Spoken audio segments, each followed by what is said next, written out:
যুক্তরাষ্ট্র ও ইরানের মধ্যকার উত্তেজনার জের ধরে মধ্যপ্রাচ্যে এখন যুদ্ধ পরিস্থিতি বিরাজ করছে।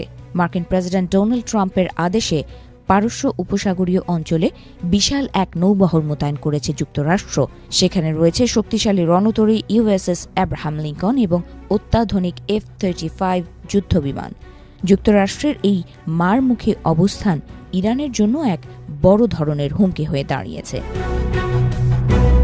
তবে ইরানও দমে যাওয়ার পাত্র নয়। নিজেদের মাটির নিচে থাকা মিসাইল সিটি থেকে হাজার হাজার ব্যালিস্টিক মিসাইল প্রস্তুত রেখেছে তারা। যদি ইরানের ওপর হামলা হয় তাহলে মধ্যপ্রাচ্যের সব মার্কিন ঘাঁটিতে পাল্টা আক্রমণ চালানোর হুঁশিয়ারি দিয়ে রেখেছে ইরান। বর্তমানে যুক্তরাষ্ট্র ও ইরান দুই দেশই চরম যুদ্ধাবস্থায় রয়েছে। তারা কেউ কাউকে ছাড় দিতে রাজি নয়। সব মিলিয়ে পুরো অঞ্চল এখন ভয়াবহ এক উত্তেজনার মধ্য দিয়ে যাচ্ছে।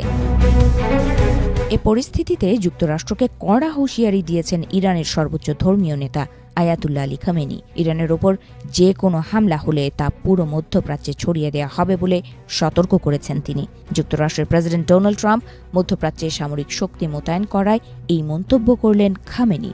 রবিবার তেহরানে 1979 সালের ইসলামী বিপ্লবের বার্ষিকী উপলক্ষে আয়োজিত এক অনুষ্ঠানে 86 বছর বয়সী এই নেতা বলেন, যুক্তরাষ্ট্র এবার যদি তারা যুদ্ধ শুরু করে তবে তা পুরো অঞ্চলে ছড়িয়ে পড়বে। যুক্তরাষ্ট্র ইরানের বিশাল তেল ও প্রাকৃতিক গ্যাস সম্পদ গিলে খেতে চায় বলে অভিযোগ তোলেন খামেনি। এছাড়া ট্রাম্পের উস্কে দেয়া ইরানের সাম্প্রতিক সরকার বিরোধী আন্দোলনকে তিনি একটি ব্যর্থ অভ্যুত্থান হিসেবে অভিহিত করেন। বিক্ষোভকারীরা সরকারি অফিস, ব্যাংক ও মসজিদে হামলা চালিয়ে ইরানের জাতীয় সম্পদের ক্ষতি করেছে বলেও অভিযোগ তোলেন তিনি। গত 28 ডিসেম্বর থেকে ইরানের অর্থনৈতিক মন্দা, মুদ্রাস্ফীতি এবং দুর্নীতির প্রতিবাদে এই বিক্ষোভ শুরু হয়, কিন্তু দ্রুতই তা সামাজিক ও ব্যক্তিগত স্বাধীনতার দাবিতে দেশব্যাপী ছড়িয়ে পড়ে। জাতিসংঘ এবং বিভিন্ন মানবাধিকার সংস্থার মতে নিরাপত্তা বাহিনীর গুলিতে হাজার হাজার মানুষ নিহত হয়েছেন। তবে এই অভিযোগ অস্বীকার করেছে ইরান সরকার। যুক্তরাষ্ট্র ও ইসরায়েল সমর্থিত সন্ত্রাসীরা এই হত্যাকাণ্ডের জন্য দায়ী বলেও মন্তব্য করে ইরান। সরকারের দাবি অনুযায়ী সাম্প্রতিক বিক্ষোভে নিহতের সংখ্যা 3117 জন।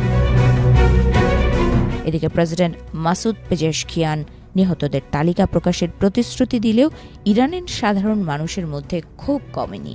জনগণের ক্ষোভ কমাতে ইরানের সরকার নারী মোটর সাইকেল চালকদের উপর থেকে নিষেধাজ্ঞা তুলে নেওয়ার ইঙ্গিত দিলেও উত্তেজনা কমছে না। এদিকে ইরানের পার্লামেন্টে ইসলামিক বিপ্লবী গার্ডের পোশাক পরে যুক্তরাষ্ট্র নিপাত যাক স্লোগান দিয়েছেন কট্টরপন্থী এমপিরা। ইউরোপিয়ান ইউনিয়ন ইরানের ইসলামিক বিপ্লবী গার্ডকে সন্ত্রাসী সংগঠন হিসেবে তালিকাভুক্ত করার প্রতিবাদে এই ক্ষোভ প্রকাশ করেন তারা। এদিকে মার্কিন প্রেসিডেন্ট ট্রাম্পের ক্রমবর্ধমান হুমকির মধ্যেই তেহরানে সামরিক প্যারেড ও শক্তির মহড়া দিয়েছে ইরানের সেনাবাহিনী ও পুলিশ। ইসলামিক বিপ্লবী গার্ড বাহিনীর পক্ষ থেকে বলা হয়েছে, ইউরোপীয় ইউনিয়ন তাদের সন্ত্রাসী সংগঠন হিসেবে তালিকাভুক্ত করার বিষয়টি মধ্যপ্রাচ্যের আঞ্চলিক শান্তি ও নিরাপত্তার পথে বাধা হয়ে দাঁড়াবে।